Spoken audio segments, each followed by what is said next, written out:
चला मग काय सुरू आहे आज?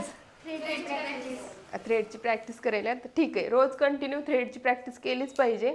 आपण गेल्या वेळेस पाहिलं की बलून्सवरती प्रॅक्टिस कशी करायची. करताय ना सगळे? तर तुम्हाला ब्रश क्लीन कसं करायचं माहिती आहे का? तर ब्रश पहा, आपण आता यूज केले होते तर किती खराब दिसते का? तर हा क्लीन करायचा कसा इन्स्टंट. तर वेगवेगळे प्रोडक्ट वेगवेगळ्या कंपनीचे असतात. आपल्याकडे हे क्रायलॉनचं पण आहे क्लिन्झर आणि हे PSCचं आहे. तर आपण काय करणार आता, इन्स्टंट इथं लिहिलेलं आहे, तुम्ही बघू शकतात.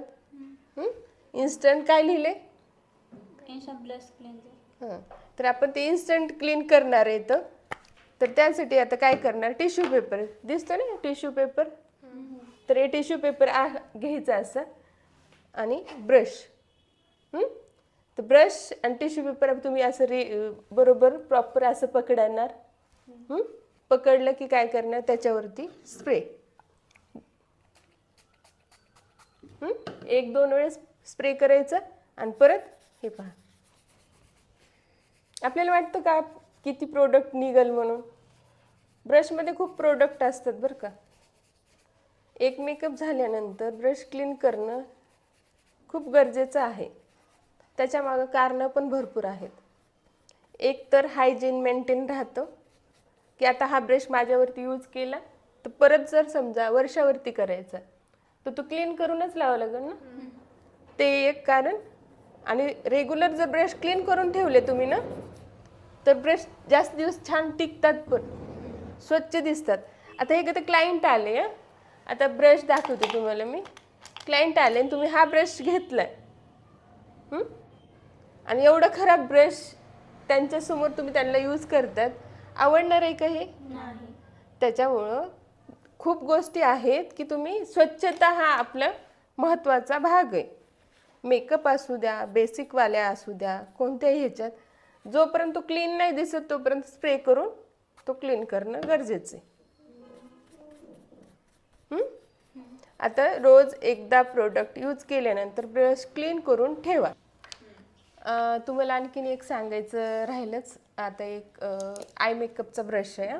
आपण हा आय मेकअपसाठी यूज करतो. तर त्यावेळेस काय होतं ना की आता याला कलर दिसतोय, तुम्हाला दिसतो ना, थोडंसं पिंकिश आहे. तर आपल्याला समजा ग्रीन कलरचा यूज करायचा आहे आय शॅडो. त्यावेळेस काय करणार, तुम्ही हाच ब्रश घेतला आणि लावला, नंतर काय होणार, कलर मिक्स होईल आणि कलर ग्रीन होणार नाही, कलर तो वेगळाच होईल. तर त्यानंतर तुम्ही काय करणार, क्लीन करत बसणार आहेत का? नाही. त्याच्यामुळे अगोदर ब्रश क्लीन करायचा. म्हणजे आपल्याला काय होतं ना की क्लायंट जरी आला अचानक तर आपले ब्रश क्लीन आहेत, आपण पटकन यूज करू शकतो उचलून. तर तुम्हाला माहीत झाले ना की ब्रश सगळे क्लीन कसे करायचे म्हणून. मॅडम, तुम्ही हा ब्रश शिकवला, पण हे सगळे वेगळ्या आकाराचे ब्रश आहेत, तर हा ब्रश कसा क्लीन करायचा? आता तू साक्षी बरोबर प्रश्न विचारलास. तर काय करायचं माहिती का, आता काही फ्लॅट ब्रश असतात, काही वाले असतात, काही असे छोटेसे असतात. आता ब्रश नॉलेज तर तुम्हाला माहितीच आहे, पण परत एकदा आपण उद्या हा टॉपिक घेणारच आहे. तर हे छोटे छोटे वेगवेगळ्या आकाराचे ब्रश असतात. तर त्यावेळेस काय करणार तुम्ही, आता हा फ्लॅट ब्रश आहे, तर फ्लॅट ब्रश काय करणार, स्प्रे करायचं. ते तर समजलं ना तुम्हाला, स्प्रे करणार. फ्लॅट ब्रश आहे, तर काही राऊंड ब्रश आहे. आता हे वेगवेगळे आकाराचे आहेत ना, तर आपण काय करणार, ह्या ब्रशसाठी स्प्रे केल्यानंतर हा ब्रश फक्त असा हलक्या हाताने ओढायचा की याचे ब्रिसल्स, म्हणजे हे जे केस आहेत तर ते खराब होऊ नयेत म्हणजे ह्यांचे. आणि राऊंड ब्रशला काय करणार तुम्ही, राऊंडला स्प्रे आणि राऊंड ब्रश हलक्या हाताने राऊंडमध्ये क्लीन, ना की असा असा असा असा किंवा ह्याला ओढाओढी करा. हे बिलकुल नाही करायचं, कारण तुमचे ब्रश खूप लवकर खराब होणार. आणि ते एक ब्रश मी आत्ताच पाहिलं बघा, तुम्हाला सांगते मी कुठं ठेवलाय साक्षी, आत्ताचं ब्रश हे पहा. आता तुम्ही पाहिलं का याचे ब्रिसल्स कसे तयार झालेत. याला क्लीन करताना कोणीतरी व्यवस्थित क्लीन केलं नाही तर याचे ब्रिसल्स खराब झालेत.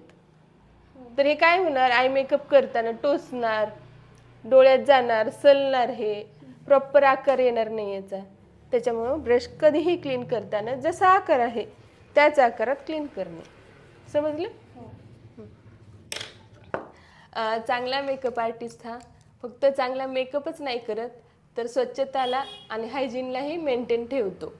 तुम्हालाही असेच नवीन नवीन व्हिडिओ जर पाहायचे असतील तर आमच्या चॅनलला लाईक करा, सबस्क्राईब करा आणि शेअर करा.